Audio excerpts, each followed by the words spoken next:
நேத்து அக்கா கனிமொழி அக்கா வந்து அந்த டிஎம்கே இளைஞர் அணி மாநாடுன்னு ஒன்று நடத்துனாங்க. என் அன்பு உறவுகள் அனைவருமே நீங்கள் பார்த்துருப்பீங்க. அத்தனை இளைஞரும் அங்கே போனால் அத்தனை பேரும் நல்ல போதை கையில் பாட்டில் பிடிச்சிக்கிட்டு ஒருத்தன் இங்கிட்டு அதில் ஏறி ஆடுதான் இதில் ஏறி ஆடுதான். நீங்கள் எல்லாருமே நம்ம வீடியோக்கள்லாம் பார்த்துருப்போம், சமூக வலைதளங்கள்லாம் அந்த இதெல்லாம் பார்த்துருப்போம்.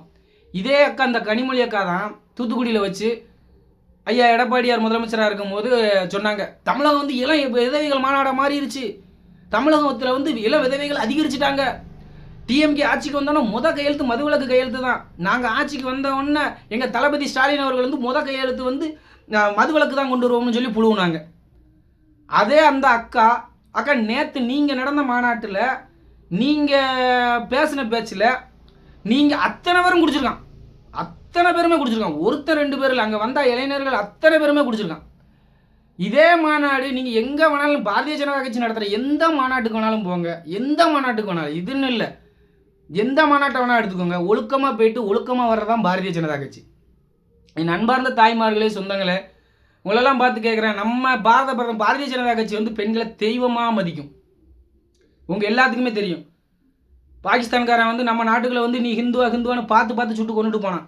அவன் சொல்லிட்டு போனான், பிரதமர் மோடிகிட்ட போய் சொல்லு நாங்கள் இப்படி தான் தாலி அறுத்துட்டோம்னு. அந்த சகோதரிகளெல்லாம் அழுதாங்க. ஒரு தாய் உள்ள கொண்ட நமது பாரத பிரதமர் என்ன செஞ்சார், நீ என் பிள்ளைகிட்டே என் சகோதரிகிட்ட தான் நீ சொல்லிட்டு போனேன், அதே சகோதரியை வச்சு அதே என் பிள்ளைய வச்சு உன்னை முடிக்கணும் இல்லையானு பாருன்னு ரபேல் இயக்குனது ஒரு பெண்ணு, ரபேல் விமானத்தை இயக்குனது ஒரு பெண்ணு. அவங்கள கொண்டு போய் எதிரி நாட்டுக்குள்ள போய் நீ அடிச்சுட்டு வாமா, நீ காளி, நீ தேவி, நீ தான் மாரியம்மா, நீ தான் ஒன்றை மிஞ்சின ஆம்பளை எவன் இருக்கான் அடித்து கொண்டுட்டு வானுமான்னு சொல்லி அங்கே போய் எதிரிகளை பந்தாடிட்டு வந்தது.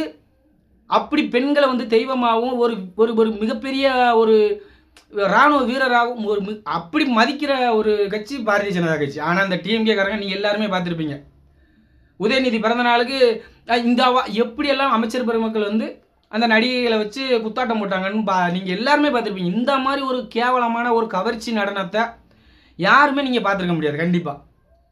ஏன்னா அந்த லெவலுக்கு வந்து இவங்க பெண்களை வந்து எப்படி மதிக்காங்கன்னா, பெண்களை வந்து ஒரு போதைப் பொருள், அவனோட காம இச்சைக்கு பயன்படுத்துறது தான் டிஎம்கே காரன். ஆனால் பாரதிய ஜனதா கட்சி வந்து பெண்களை வந்து ஒரு குலதெய்வம். ஏன்னா பெண் தான் நாட்டினோட கண்கள்.